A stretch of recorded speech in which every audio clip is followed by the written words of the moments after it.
kita di saat menghadapi suatu pencobaan dari Tuhan, atau apakah di saat kita berdoa? Nah, kalau aku sesuai yang aku alami, ya dulu aku ketika aku menghadapi masalah baru udah menghadapi Tuhan. Ketika aku udah ada masalah itu, udahlah Tuhan itu tetap kasih kekuatan sama aku.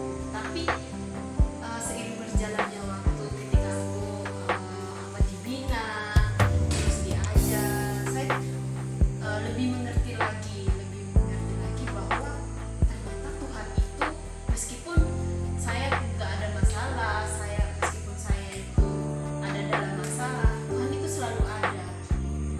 Di situ saya merasa menyesal karena kenapa? Di saat saya hanya ada masalah saja baru mencari Tuhan. Jadi sekarang itu saya itu dalam proses untuk meningkatkan komunikasi saya dengan Tuhan, untuk selalu dekat dengan Tuhan. Saya dalam kehidupannya saya itu sangat rindu untuk selalu dekat sama Tuhan, karena dengan Tuhan kita bisa kita bisa menghadapi apapun itu. Jadi dari saya, ya meskipun kita menghadapi masalah, meskipun tidak menghadapi masalah, kita harus tetap berdoa kepada Tuhan. Nah, itu adalah persekutuan yang paling dekat dalam kehidupan kita sama Tuhan secara pribadi. Oke, terima kasih. Oke, Ade Anis, pertanyaannya, apa yang kamu tahu tentang Tuhan, dan bagaimana kamu dapat menerapkan Tuhan kepada dirimu sendiri atau orang lain? Saya akan menjawab, kalau teladan itu kita akan berbuat kepada orang lain, seperti contohnya memberi dan mengasihi orang lebih dua dari kita, bahkan juga dari teman. Misalnya hal-hal kecil maupun kita kan itu langkah termasuk mengasihi. Dan juga dalam diri saya, kalau saya belum mengasihi sama Tuhan, berarti saya mengasihi orang lain itu sama juga seperti kayak sesi begitu. Tapi saya mengasihi diri sendiri seperti misalnya kita merenungkan dan juga berdoa, dan saya berdoa kepada orang lain, dan saya akan mengasihi apa yang saya dapati didapat. Berarti mereka juga diberkati yang saya dapati. Jadi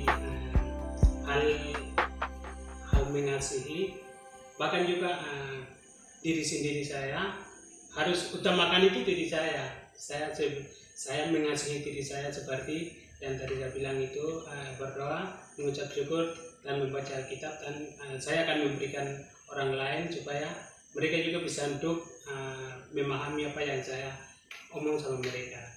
Dan juga saya memberikan mereka untuk motivasi atau contoh kepada orang lain supaya mereka juga mengikuti untuk saya yang berikan kepada mereka itu. Seperti itu. Terima kasih.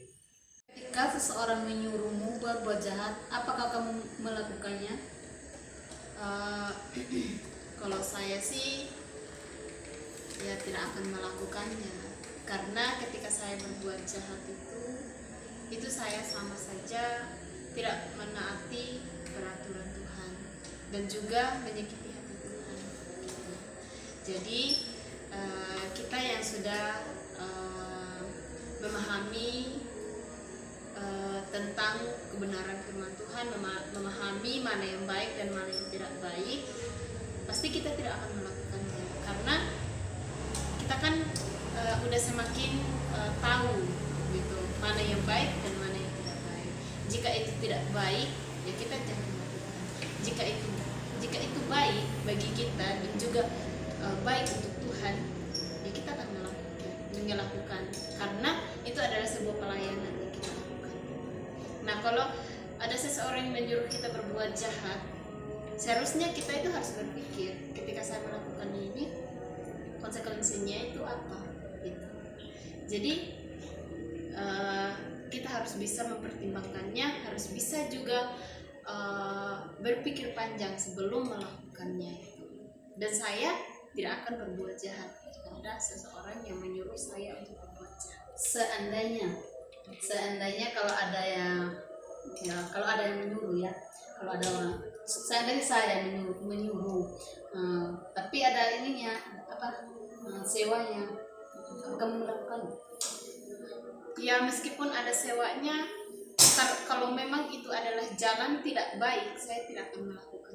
Meskipun sampai kasih ya 1 miliar atau apa, saya nggak akan peduli gitu. Kalau menurut saya ya, nah saya nggak akan terima karena hal itu menyesatkan saya dan juga akan menyakiti hati Tuhan. Terima kasih.